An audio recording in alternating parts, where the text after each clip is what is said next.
بەپێی ئامارێکی وەزارەتی کشتوکاڵ و سەرچاوە ئاویەکانی حکوومەتی هەرێم ئەم ساڵ وەزارەتی بازرگانی عێراق بڕیاری داوە تەنها بڕی 442,000 تۆن گەنم لە جوتیارانی هەرێمی کوردستان وەربگرێت. ئەمە لە کاتێکدایە پێشبینی ئەوە دەکرێت بەرهەمی گەنمی ئەم ساڵی جوتیارانی هەرێم 1 ملیۆن تەن زیاتر بێت. عێراق بڕی شایستەی گەنمی هەرێمی کوردستان وەربگرێت. بەڵام من بۆ سەرەتایەک باس بکەم حەقیقەتەن ئەوەی کەمە لە عێراق خوێندومانەتەوە و تێڕوانیمان ئەوەیە کە عێراق ساڵ بە ساڵ هەڵوێستەکانی سەبارەت بە شایستەکانی هەرێمی کوردستان دەگۆڕێ.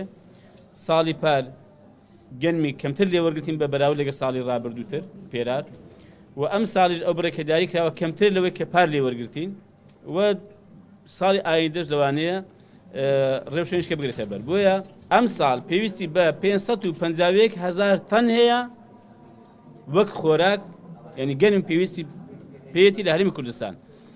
بەڵام ئەوان نەهاتون ئەو نەشمان لێ وەربگرنەوە، هەر بەشی خۆمان وەربگرنەوە. واتە دەبێت ئەم بەشە ئێستا 551,000 تەنە دەبێت بێ عێراق بێ بڕی کەم لەمە بکرێتەوە، یعنی لە وڵاتان دەکرێتەوە دەبێت بۆ ئێمە بنێرێتەوە. ئەکاکە باشە بۆ گەنمی خۆمان ناکڕیەوە. لە کاتێکدا بەس بۆ شاری کووت 800,000 تەنیان داناوە کە لیان وەربگرن، چونکە محافزاتی عێراق لە خوارەوە بەبێ ڕێژە بۆیان دانراوە. بەس بەداخەوە ئەوە تەعاملی عێراق لەگەڵ هەرێمی کوردستان. شارەزانی ئابووریش باس لەوە دەکەن ئەم بڕیارە کاریگەری لەسەر بەرهەمهێنانی گەنم هەیە لە هەرێمی کوردستان و داواکەن حکوومەتی هەرێم بازاڕێک بۆ ساغکردنەوەی بدۆزێتەوە بێتە هۆیەوەی کە بەرهەمی جوتیاران زۆری بمێنێتەوە وواکە جوتیاران هەدێجا سارد بنەوە.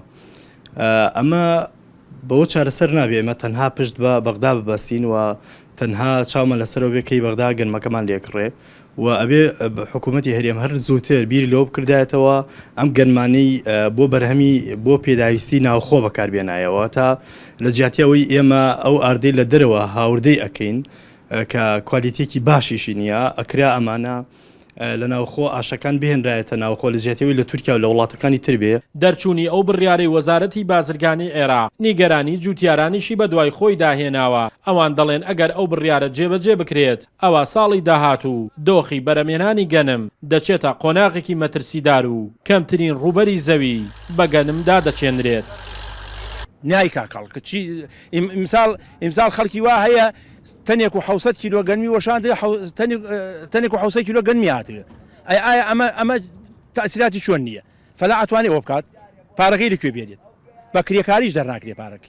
فەلاحێکم لە ئاوایی خۆمان لە هەموو خەڵکە فەلاحتم زیاترە کە ئاوا بێ ناکەم لەبەرەوەی خەسارم کرد ئیمساڵ گشتی خەساری کردە کە ئاوا بێ بەنیوە ئیمساڵ لەوانەیە ساڵی داهاتوو بێ لە بێەوە سێکوت.